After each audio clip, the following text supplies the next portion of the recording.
Going Big Blue. The New York Giants have made a splash, hiring former Baltimore Ravens head coach John Harbaugh of course, he's one of the most accomplished coaches available, in a move that could signal, finally, a new direction for the franchise. To break down what this hire means for the Giants, the locker room, and the future of the team, we say good morning to New York Giants host and reporter Paul Dottino. Welcome, Paul. Good to have you on.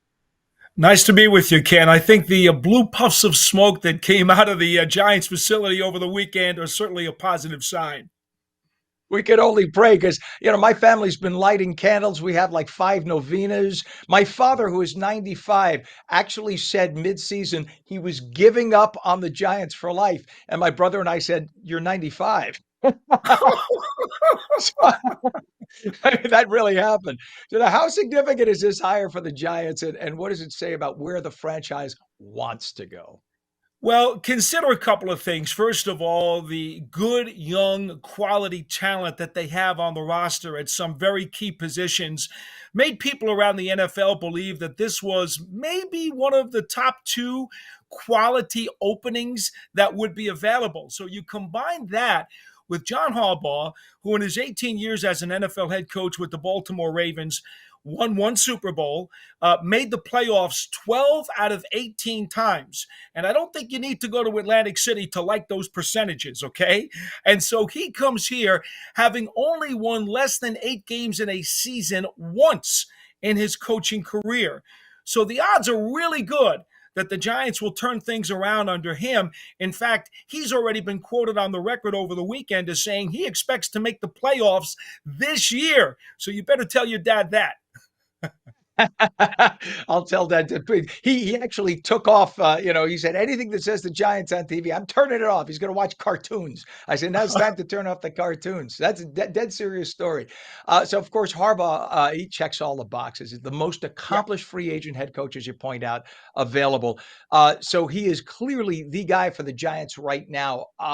Just to hear him with that positivity right off the top, people cannot underestimate how important it is for a guy at the top, a coach, a head coach, and his leadership skills like that to lead a team, especially with all this new talent.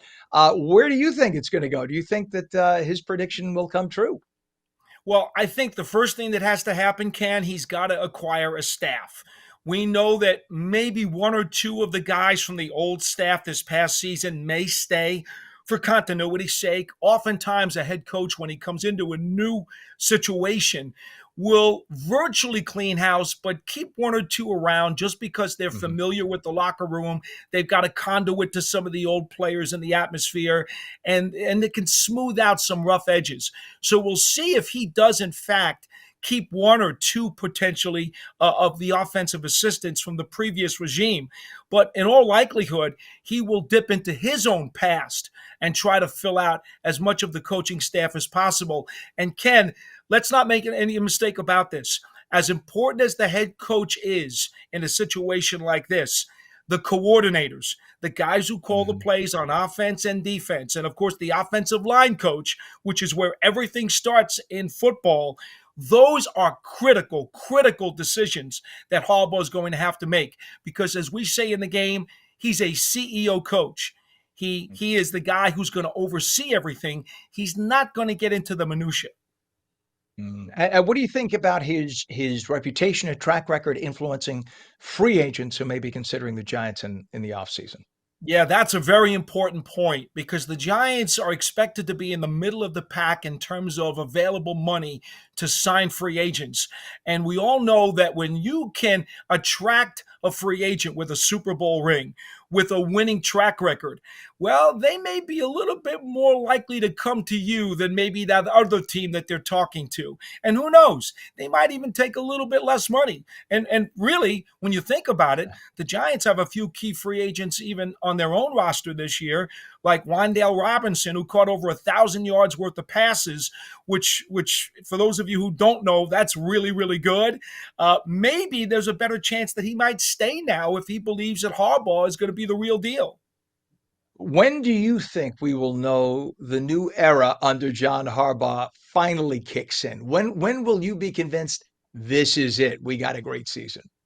Well, there'll be a culture shock right away, much like when Tom Coughlin replaced Jim Fossil, because Harbaugh has a very strong, rigid set of rules. He knows what it takes to win. He's going to implement them right away.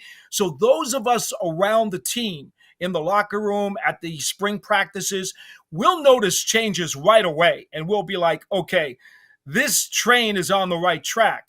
But, Ken, I do have to warn you of one thing. Years Mhm. ago, when Tom Coughlin came in, that first season, it took a while for the players to adjust to the new martial law, if you will.